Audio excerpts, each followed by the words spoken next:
آئے نور کمرے میں سو رہی تھی جب صدیقی صاحب دروازہ کھٹکھٹاتے ہوئے اندر آئے۔ نور سوتی رہی۔ صدیقی صاحب نور کے پاس آ کر بیٹھے۔ جس ہاتھ پر چوٹ لگی تھی وہ ہاتھ اپنے ہاتھ میں لے لیا۔ نور کی آنکھ کھل گئی۔ بابا آپ؟ نور اٹھ کر بیٹھ گئی۔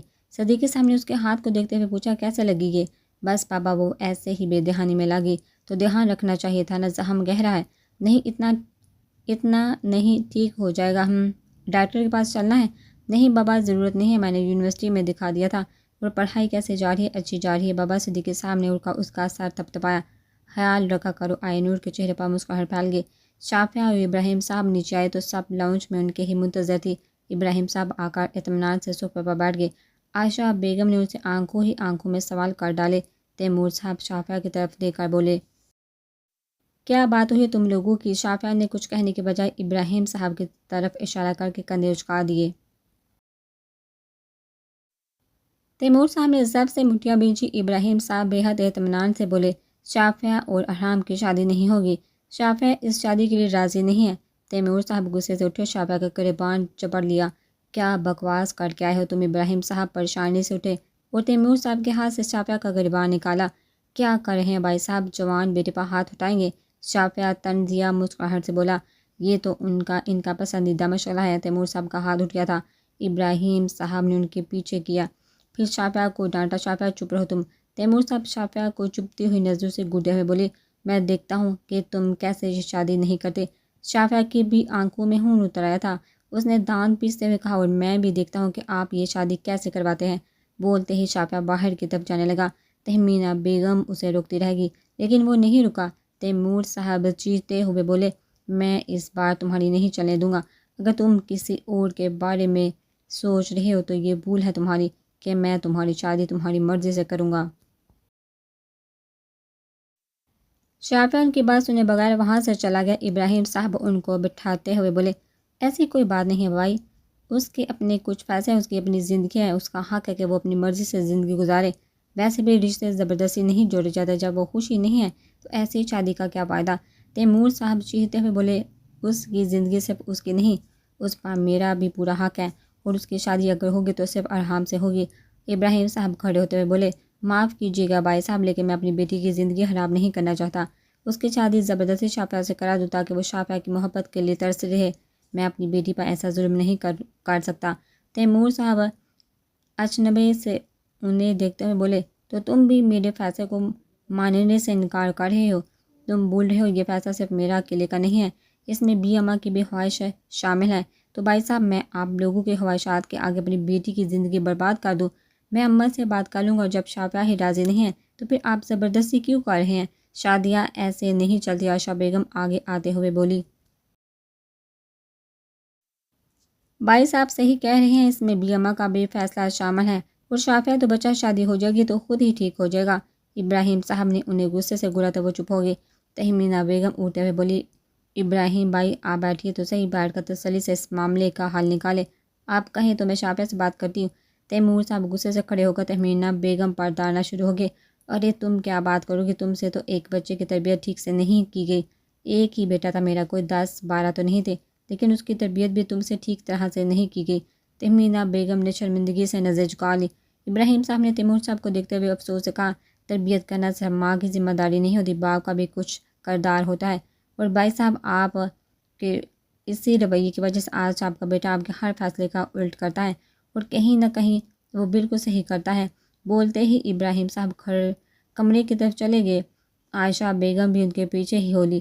تہمینہ بیگم بھی اپنے کمرے میں چلی گئی اور تیمور صاحب بے حس و حرکت وہیں کھڑے رہ گئے۔ یہ رات سا باری ہی باری تھی۔ شافعہ پوری رات گھر واپس نہیں آیا۔ کافی گھنٹوں تک وہ بلا وجہ سڑکوں پر گاڑی دہراتا رہا، پھر کچھ دیر کے لیے آفس چلا گیا۔ جب وہاں بھی دل نہ لگا تو وہ کیفے چلا آیا۔ کیفے تو ساری رات ہی کھلا رہتا ہے۔ رات اس نے کیفے کی ٹیبل کرسی پر جا کر لاتعداد سگریٹیں پھونک ڈالی تھی۔ اسے عادت نہیں تھی لیکن پریشان ہوتا تو پی لیتا۔ اگلے دن اتوار تھا۔ صبح ہوتے شافعہ گھر واپس آ گیا تھا کیونکہ ابراہیم صاحب نے چلے جانا تھا۔ وہ گھر پہنچا تو ابراہیم صاحب اسی وقت کمرے سے نکل رہے تھے۔ شافعہ کو دیکھا تو وہ مسکرا دی، اس کے سامنے آ کر کھڑے ہوئے، پھر اس کا چہرہ دیکھتے ہوئے بولے ساری رات کہاں تھے؟ شافعہ خاموش رہا، پھر شافعہ کا سر پکڑ کر ہلایا اور پیٹھ تھپتھپاتے ہوئے بولے صحت کے لیے مضر ہوتی ہے۔ شافعہ نے حیرت سے ان کی طرف دیکھا، پوچھا کیا؟ وہی جس کے تم کش لگا آئے ہو۔ شافعہ نے شرمندگی سے نظر جھکا لی. چلو آپ جاؤ فریش ہو کر آ جاؤ, پھر ساتھ ناشتہ کریں گے. شافعہ نے اپنے کمرے کی طرف چلا گیا. یہ ان کا اخلاق ہی تھا کہ وہ کسی بھی بات کا اثر لیے بغیر ابھی تک وہاں رکے ہوئے تھے. ورنہ اگر کوئی تیمور صاحب جیسا انا پرست آدمی ہوتا تو کب کا انہیں ذلیل کر کے جاگ چکا ہوتا. زیان گدے گھوڑے بیچ کر سو رہا تھا جب اس کا موبائل بجنے لگا. موبائل لگاتار بجتا رہا لیکن وہ اٹھا نہیں تو موبائل بج کر خود ہی بند ہو گیا. کچھ دیر بعد دروازہ زوروں سے بجنا شروع ہو گیا. وہ کان بند تکیہ رکھ کر سو گیا کہ جو بھی ہوگا کچھ دیر بعد خود ہی چلا جائے گا. لیکن کافی دیر بعد جب دروازہ بجتا رہا تو اس نے تکیہ اٹھا کر صوفے کی طرف پھینکا اور چیختے ہوئے بولا, آ رہا ہوں, مجھے پتہ ہے جنگ شروع ہو گئی ہے اور میں آخری سپاہی بچہ ہوں. دروازہ کھول کر آنکھیں بند کرتے ہوئے ہی بولا, میرا یونیفارم اور گن تیار ہے. سامنے حیدر صاحب کھڑے تھے. حیرت سے بولے, یونیفارم اور گن کیا بول رہے ہو؟ زیان آنکھیں مسلتا ہوا بولا, جی یونیفارم اور گن, کیونکہ آپ مجھے اٹھانے تو ایسے ہی آئے جیسے اس جنگ میں آخری سپاہی بچہ ہوں. حیدر صاحب نے اس کے کندھے پر ہاتھ مارتے ہوئے کہہ کر لگایا, ارے بھائی وہ تو تمہاری ماں نے کہا کہ زیان کو اٹھا دیجیے گا. میں جاگنگ کے لیے جا رہا تھا تو سوچا تمہیں بھی ساتھ لے کر چلو. زیان آنکھیں گھماتے ہوئے بولا, واؤ بابا پلیز, سنڈے کو کون جاگنگ پر جاتا ہے؟ حیدر صاحب اندر آتے ہوئے بولے, میں چاہتا ہوں تمہیں بھی لے کر جاؤں گا. 5 منٹ میں تم فریش ہو کر نکلو, میں یہیں بیٹھا ہوں. زیان اچھلتے ہوئے بار بار کودا اور تکیہ منہ پر رکھ کر بولا, میں نہیں جاؤں گا بابا, مجھے سونے دے پلیز. حیدر صاحب نے اس کے سر سے تکیہ کھینچا اور اس کی ٹانگ کھینچتے ہوئے اسے بیڈ سے گرا دیا. زیان نے چیخا, بابا پلیز سونے دے, فٹافٹ اٹھو اور فریش ہو کر آؤ ورنہ اسی طرح تمہیں گھسیٹتے ہوئے تمہیں باتھ روم میں پھینک دوں گا. زیان زمین پر آنکھیں بند کیے لیٹا تھا کہ اچانک سے کسی چیز کی خوشبو آئی. وہ ایک دم آنکھیں کھول کر اٹھ بیٹھا اور لمبی لمبی سانسیں کھینچتے ہوئے بولا, یہ اتنی اچھی خوشبو کس چیز کی آ رہی ہے؟ حیدر صاحب اس کے کان کے قریب آ کر بولے, چیز آملیٹ اور سینڈوچ کی. زیان ہوشی سے فوراً اٹھا, کیا چیز آملیٹ اور سینڈوچ بنا ہے, پہلے کیوں نہیں بتایا؟ پھر چیختے ہوئے بولا, ماما میں آ رہا ہوں. اور دروازے کی طرف بھاگا تھا. حیدر صاحب نے اس کی شرٹ سے پکڑ کر اسے پیچھے سے کھینچا, تم کہاں جا رہے ہو؟ ابھی تو آملیٹ میرا آپ کے لیے بنا ہے, تمہیں تو جب بھی ملے گا جب تم جاگنگ سے واپس آؤ گے. زیان منہ بنا کر بولا, بابا دس از ناٹ فیئر. حیدر صاحب بولے, ایوری تھنگ از فیئر, اور اسے شرٹ سے پکڑ کر باتھ روم میں دھکا دے دیا. کچھ دیر بعد جب وہ نکلا تو حیدر صاحب اس کے کمرے میں ہی بیٹھے اس کی کچھ کتابیں دیکھ رہے تھے. میری چیزوں میں کیا ڈھونڈ رہے ہیں؟ تمہاری گرل فرینڈ کی تصویر. زیان ہنستے ہوئے بولا, ارے بابا یہ آپ کا زمانہ تھوڑی ہے جو کتابوں میں محبوبہ کی تصویریں چھپائے رکھے. اب تو ڈیجیٹل زمانہ ہے, سب کچھ اس میں ہوتا ہے. زیان فون کی طرف اشارہ کرتے ہوئے بولا. حیدر صاحب اٹھتے ہوئے بولے, چلو اسی میں دکھا دو اپنی محبوبہ کی تصویر. زیان آنکھیں بڑی کر کے بھرپور اداکاری کرتے ہوئے بولا, بابا آپ کو شرم نہیں آ رہی اپنے بیٹے سے اس طرح کی باتیں کرتے ہوئے؟ میں کتنا شریف ہوں اس کا آپ کو اندازہ ہی نہیں. ہاں مجھے بالکل اندازہ ہے. ابھی تمہاری کسی فرینڈ کا فون آیا تھا. جیسے ہی فون اٹھایا تو کہنے لگی, زیان تمہارے نوٹس تیار کروا دیے ہیں, اگر اور کوئی کام ہو تو ضرور بتانا. زیان نے آنکھیں بڑی کرتے ہوئے پوچھا, تو پھر آپ نے کیا کہا؟ میں نے کہہ دیا, بہت شکریہ آپ کا, اور کوئی کام ہوا تو بتا دیا جائے گا. زیان نے تجسس سے پوچھا, پھر اس نے کیا کہا؟ اس کے کچھ کہنے سے پہلے ہی میں نے فون رکھ دیا. زیان مسکراتے ہوئے اپنا سر کھجانے لگا. حیدر صاحب نے اس کا کان پکڑا اور کھینچتے ہوئے نیچے لے گئے. عارفہ بیگم کے سامنے لے جا کر اسے کھڑا کیا. اپنے سپوت کے کارنامے پتہ ہیں آپ کو؟ عارفہ بیگم کا کام کرتے ہوئے مصروف سے انداز میں بولی, کیوں, اب کیا کر دیا میرے بیٹے نے؟ یہ اپنے نوٹس کلاس کی لڑکیوں سے بنواتا ہے. عارفہ بیگم کوئی تاثر لیے بغیر بولی, ہاں تو یہ کن پوائنٹ پر تو نہیں بنواتا. وہ کیوں بناتی ہے, نہ بنائے. اور آپ اس کو بول رہے ہیں یونیورسٹی میں آپ کے کارنامے بھی کچھ ایسے ہی تھے. حیدر صاحب نے عارفہ بیگم کو آنکھیں دکھائی جس کا انہوں نے رتے برابر بھی اثر نہیں لیا. زیان نے کہہ کر لگاتے ہوئے پوچھا, اور بتائیے ماما بابا اور کیا کیا کرتے تھے؟ اس سے پہلے کہ عارفہ بیگم کچھ بول کا ماحول کو چٹا چٹ کرتی, حیدر صاحب نے زیان کا ہاتھ پکڑا اور کھینچتے ہوئے باہر لے گئے. ابراہیم صاحب شافعہ سے گلے مل کر الگ ہوئے تو تیمور صاحب کی طرف بڑھے. تیمور صاحب سپاٹ چہرہ لیے کھڑے تھے. ابراہیم صاحب جس طرح آ کر سب سے خوشی سے ملے تھے, جاتے ہوئے بھی ان کے تاثرات میں فرق نہ آیا تھا. ہاں, عائشہ بیگم کے چہرے پر غصہ اور غم صاف واضح تھا, اور ہوتا بھی کیوں نہ, آخر ان کی بیٹی کا رشتہ ٹوٹا ہے, ان کی اپنی بیٹی کی فکر کھائی جا رہی تھی. ابراہیم صاحب تیمور صاحب سے مل کر الگ ہوئے تو ان سے بولے, بھائی صاحب اگر جانے انجانے میں کچھ غلط کہہ دیا ہو تو معاف کر دیجیے گا۔ تیمور صاحب نے صرف اسباب میں گردن ہلا دی، پھر شعبہ کا بازو تھپتھپاتے ہوئے بولے کبھی حویلی بھی چکر لگا لیا کرو، وہاں بھی لوگ رہتے ہیں، بیمہ بہت یاد کرتی ہے تمہیں۔ شعبہ مسکراتے ہوئے بولا جی آؤں گا، یہ بات تو تم ہر دفعہ بولتے ہو لیکن آتے نہیں۔ شعبہ پھیکی مسکراہٹ سے مسکرا دیا۔ عائشہ بیگم سپاٹ چہرے سے سب سے ملی تھی۔ شعبہ جیسے ہی ان سے ملنے کے لیے آگے بڑھنے لگا وہ فوراً گاڑی میں بیٹھ گئی۔ شعبہ نے کوئی تاثر نہیں دیا، وہ لوگ چلے گئے تو تیمور صاحب نے ایک چبھتی ہوئی نظر شعبہ پر ڈالی اور اندر چلے گئے۔ شعبہ نے موبائل نکال کر زیان کو کال کی۔ جاگنگ کرتے ہوئے زیان کے کانوں میں ہینڈ فری لگی ہوئی تھی۔ اس کی اور حیدر صاحب کے درمیان ریس کا سلسلہ چل رہا تھا۔ حیدر صاحب اس سے کافی پیچھے تھے۔ وہ کال ریسیو کر کے بینچ پر بیٹھ گیا اور لمبی لمبی سانسیں لینے لگا۔ شعبہ نے حیرت سے پوچھا خیریت تو ہے، اتنی لمبی سانسیں کیوں لے رہے ہو؟ زیان ٹھہر ٹھہر کے بولا بابا زبردستی اپنے ساتھ جاگنگ پر لے کر آگے ہیں۔ حیدر صاحب دوڑتے ہوئے اس کے پاس سے نکل گئے تھے اور اسے دیکھا بھی نہیں تھا۔ زیان نے انہیں دیکھا کہہ لگایا کیا ہوا؟ زیان ہنستے ہوئے بولا کچھ نہیں، تم بتاؤ اس وقت کیسے فون کیا؟ فون تو میں نے تمہیں صبح بھی کیا تھا، تم نے اٹھایا کیوں نہیں؟ زیان بالوں پر ہاتھ پھیرتا ہوا بولا سو رہا تھا یار، پھر تھوڑی دیر بعد بابا گھسیٹتے ہوئے جاگنگ پر لے آئے۔ اچھا لنچ کے بعد تمہارا کوئی پروگرام ہے؟ نہیں ہے تو کوئی نہیں، کیوں تم بنا رہے ہو کیا؟ شعبہ فوراً بولا نہیں، لنچ کے بعد میرے ساتھ آفس چلنا۔ آفس کی میٹنگ بلائی ہے، کس خوشی میں؟ مجھے لگتا ہے زیان ہمیں بزنس سٹارٹ کر لینا چاہیے، انویسٹر کے فون آ رہے ہیں، ہم ابھی سٹارٹ کر دیتے، ویسے بھی پیپر میں دن ہی کتنے ہیں، پیپر کے بعد تو شروع کرنا ہی ہے، تو ابھی کیوں نہ صحیح۔ تم کیا کہتے ہو؟ زیان کچھ دیر سوچتا رہا پھر بولا مجھے لگ رہا ہے میرا سنڈے برباد ہوگا۔ شعبہ نے دانت پیستے میں نے جو پوچھا ہے وہ بتاؤ۔ زیان فوراً بولا ہاں یار جیسا تمہیں ٹھیک لگے شروع کر دیتے ہیں، شروع ہی تو کرنا ہے نا۔ شعبہ نے اف کرتے ہوئے سر پر ہاتھ رکھا۔ زیان نے اپنی ہنسی دبائی تھی۔ زیان تم میری باتوں کو سنجیدہ لوگے یا نہیں؟ ہاں بالکل لوں گا، اگر تم اچھا سا لنچ کرا دو تو۔ شعبہ نے اسے ایک ریسٹورنٹ کا نام بتاتے ہوئے کہا ٹھیک 1 بجے تم مجھے یہاں ملو۔ کتنے ہی کہتے ہی شعبہ نے فون رکھ دیا۔ گھڑی میں ٹائم دیکھا تو ابھی 9:30 بج رہے تھے۔ وہ رات کا جاگا ہوا تو نیند بھی آ رہی تھی۔ کچھ دیر سونے کا ارادہ کر کے وہ سونے کے لیے چلا گیا۔ فون رکھ کر زیان نے نظریں دوڑائی تو اسے کچھ دور حیدر صاحب دوڑتے ہوئے نظر آئے۔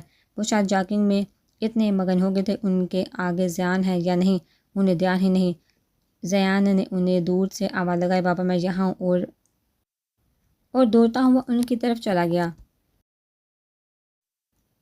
آئے نور کمرے سے نکل کر آئی تو ٹی وی لاؤنج میں صدیقی صاحب اخبار پر نظر جمائے بیٹھے تھے اور ارمینہ بیگم کچن میں تھی۔ انہیں پکانے اور کھلانے کا کچھ زیادہ ہی شوق تھا۔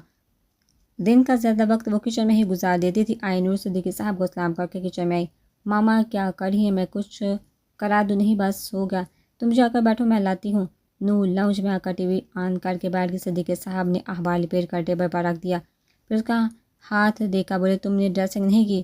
آئے نور ریموٹ رکھتے ہوئے بولی نہیں بابا مجھ سے ہو نہیں رہی تھی، ماما کر دیں گی۔ صدیقی صاحب اٹھتے ہوئے بولے فرسٹ ایڈ باکس کہاں ہے مجھے دو۔ مجھے بتاؤ۔ نہیں آپ رہنے دیں ماما کر دیں گے۔ صدیقی صاحب خود ہی کبرڈ کے دراز چھاننے لگے اور دوسری دراز میں انہیں فرسٹ ایڈ باکس مل گیا۔ باکس لے کر وہ نور کے برابر میں آ بیٹھے۔ نور انہیں دیکھنے لگی، ہاتھ آگے کرو۔ نور نے یک ٹک انہیں دیکھتے رہی اور ہاتھ آگے کر دیا۔ جب پٹی پوری کھل گئی تو اسے جلن کا احساس ہوا تو ہلکی سی آگ نکل گئی۔ صدیقی صاحب نے اس کا زخم بغور دیکھتے ہوئے پریشانی سے کہا زخم تو زیادہ گہرا ہے، تم نے مجھے بتایا کیوں نہیں؟ ہم کل ہی ڈاکٹر کے پاس چلتے ہیں۔ آئے نور کچھ نہیں بولی، بس خاموشی سے انہیں ٹک باندھے دیکھتے رہی۔ صدیقی صاحب اس کی طرف متوجہ نہیں تھے، وہ اس کے زخم کا بغور جائزہ لیتے ہوئے روئی سے صاف کرنے لگے۔ ارمینہ بیگم کچن سے نکلی تو صدیقی صاحب کو ایک ساتھ دیکھ کر ٹھٹک گئی۔ کچھ دیر تک وہ ان دونوں کو یوں ہی دیکھتے رہی، پھر واپس کچن میں چلے گئی۔ آئے نور کی کرا نکلی تو وہ اس کے زخم پر پھونک مار کر مرہم لگانے لگے۔ آئے نور انہیں دیکھتی جا رہی تھی، اس کے آنکھ سے آنسو نکل کر اس کے ہاتھ پر گرا تو صدیقی صاحب نے نظریں اٹھا کر اسے دیکھا، ارے رو رہی ہو، درد ہو رہا ہے؟ آئے نور نے انہیں پر نظریں جمائی ہوئی تھی، اس نے روتے ہوئے اس بات میں سر ہلا دیا تھا۔ صدیقی صاحب اس کے ہاتھ پر پٹی باندھے ہوئے بولے میں نے ابھی پٹی باندھ دی ہے، زخم گہرا ہے، شام میں ڈاکٹر کے پاس چلیں گے۔ نور کے آنسو ٹپ ٹپ کر گر رہے تھے۔ صدیقی صاحب نے نظریں اٹھا کر اسے دیکھا، انہیں لگا تھا وہ زخم کی وجہ سے رو رہی ہے، لیکن وہ تو ان کی تھوڑی سی شفقت پا کر رو رہی تھی۔ اس کے گال پر سے آنسو صاف کرتے ہوئے بولے، ارے روتے نہیں ہیں، ٹھیک ہو جائے گا، چلو ناشتہ کر لو اب۔ شافعہ 11:30 بجے کا الارم لگا کر سو گیا۔ 11:30 بجے ہی الارم زوروں سے بجنے لگا۔ اس نے ہاتھ بڑھا کر الارم بند کیا اور کچھ دیر بے سود لیٹا رہا، پھر اٹھ کر کان سے ہلانے لگا۔ سر میں درد کی ٹیسی اٹھنے لگی تھی۔ بے وقت سونے سے اس کے ساتھ یہ ہوتا تھا۔ اس نے سارجنٹ کا بیڈ چھوڑا اور باتھ روم کی طرف بڑھ گیا۔ وہ کھڑا منہ دھو رہا تھا، شرٹ اس نے اتاری ہوئی تھی۔ شیشے کی طرف دیکھتے ہوئے گردن پر پانی کا ہاتھ پھیرنے لگا تو نور کے بریسلٹ سے پڑی رگڑ کا نشان نظر آیا۔ زخم ٹھیک ہو گیا تھا لیکن نشان رہ گیا تھا۔ نشان پر ہاتھ پھیرتے ہوئے اس نے نور کے ہاتھ کا زخم یاد آیا تھا اور یاد آتے ہی اسے شرمندگی نے آن گرا تھا۔ اس نے خود پر سے نظریں ہٹا لی۔ وہ کسی سے زیادہ بات کرنا پسند نہیں کرتا تھا، کسی سے بدلہ تو بالکل نہیں لینا چاہتا تھا۔ کوئی اسے جھگڑے کے لیے اکساتا تب بھی وہ ہر چیز کو تسلی سے لیتا تھا۔ ہاں کبھی کبھی غصہ زیادہ کر جاتا تھا، لیکن اس لڑکی سے وہ بلا وجہ بحث میں پڑتا تھا۔ بحث و بحث اس نے اس لڑکی کو چوٹ بھی پہنچا دی۔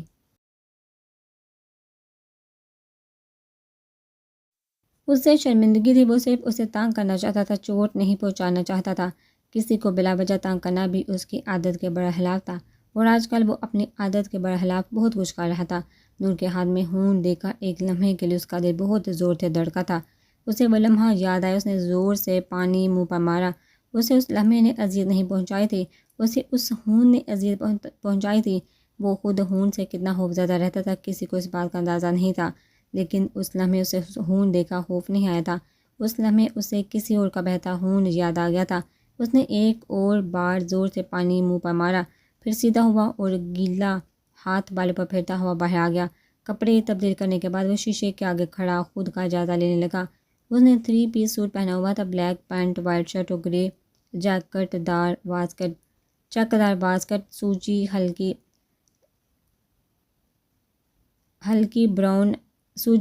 ہلکی براؤن آنکھیں جن پر روشنی پڑنے سے کانچ جیسی معلوم ہوتی۔ اس نے بالوں پر سپرے کر کے بال سیٹ کیے، پھر پرفیوم کی شیشی اٹھائی۔ پرفیوم ہود پر چھڑکا، پرفیوم کی خوشبو سارے کمرے میں پھیل گئی۔ ڈریسنگ پر سے موبائل، گاڑی کی چابی، ایک فائل اٹھائی۔ وہ صوفے پر پڑے ہینگر میں سے بلیک کوٹ نکال کر ہاتھ میں ڈالتا ہوا کمرے سے باہر نکل گیا۔ سیڑھیاں اترتے ہی وہ تہمینہ بیگم کے پاس ان کے کمرے میں جانے لگا۔ جب لاؤنج میں بیٹھے تیمور صاحب نے اسے آواز لگا کر مخاطب کیا، کہاں جا رہے اس کی جگہ اگر زیان سے کوئی اس 3 پیس سوٹ میں دیکھ کر یہ سوال کرتا تو زیان فرض سے کہتا ڈانس کلب۔ شافعہ نے اسپاٹ چہرے سے کہا آفس۔ تیمور صاحب نے اجنبی سے پوچھا آفس آج کیوں؟ میٹنگ رکھوائی ہے میں کام شروع کر رہا ہوں۔ تیمور صاحب کھڑے ہوتے ہوئے بولے، اچھا تو تم نے مجھ سے پوچھنا تو دور مجھے بتانا تک مناسب نہیں سمجھا۔ شافعہ خاموشی سے کھڑا اپنے جوتوں کو دیکھتا رہا۔ تیمور صاحب طنزیہ مسکراہٹ سے بولے، ٹھیک ہے آج تمہیں لگ رہا ہے کہ تمہیں میری ضرورت نہیں پڑے گی، لیکن ایک دن تم آؤ گے میرے پاس اور اپنے گھٹنے ٹیکو گے۔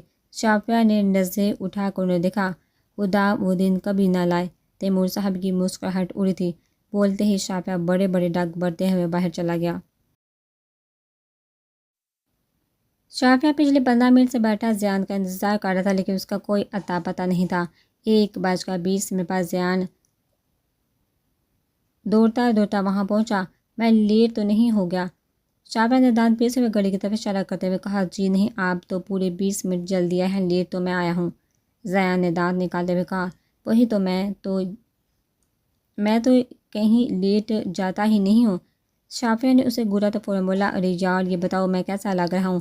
شافعہ نے اس پر نظر دوڑائی۔ اس نے نیلا کوٹ اور نیلی ہی پینٹ پہنی ہوئی تھی، سفید شرٹ پر بلیک ٹائی۔ شافعہ نے اسے دیکھ کر کہا، پتہ چل رہا ہے کہ تمہیں انفارمل سوٹ کی بالکل بھی عادت نہیں ہے۔ زیان خود کو دیکھتے ہوئے بولا، کیوں کیا ہوا؟ کاف لنک دیکھو آگے پیچھے لگائے ہیں اور شرٹ کے نیچے کے 2 بٹن بھی اوپر نیچے لگا دیے۔ زیان کرسی پر بیٹھے ہوئے بولا، اوف کتنا مشکل ہے یہ 3 پیس سوٹ کو سنبھالا، یہ شرٹ تو اب گاڑی میں ٹھیک کروں گا۔ پھر ٹائی کو تھوڑی ڈھیلی کرتے ہوئے بولا، تمہیں پتہ ہے 10 گھنٹے تک ٹائی باندھتا رہا،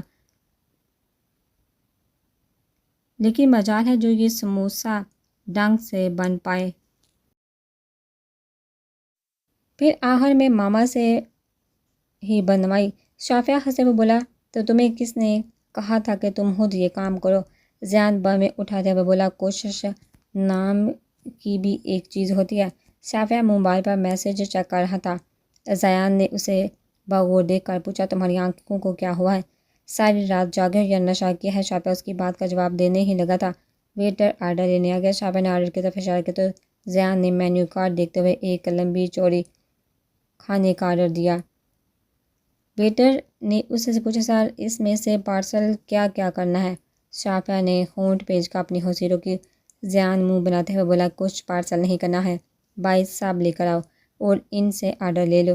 ویٹر نے شافعہ سے پوچھا تو اس نے کہا کہ بس آپ یہ سب لائیے۔ زیان نے حیرت سے آنکھیں بڑی کر کے پوچھا، تم نہیں کھاؤ گے؟ بالکل کھاؤں گا، یہ جو تم نے 4 بندوں کا کھانا منگوایا ہے، تمہیں کیا لگتا ہے کہ سب میں نے تمہیں اکیلے کھانے دوں گا؟ زیان نے آنکھیں گھمائی، اب مجھے اپنی آنکھوں کا احوال سناؤ گے؟ شافعہ آنکھیں مسلتا ہوا بولا، باہر تھا کل رات ساری۔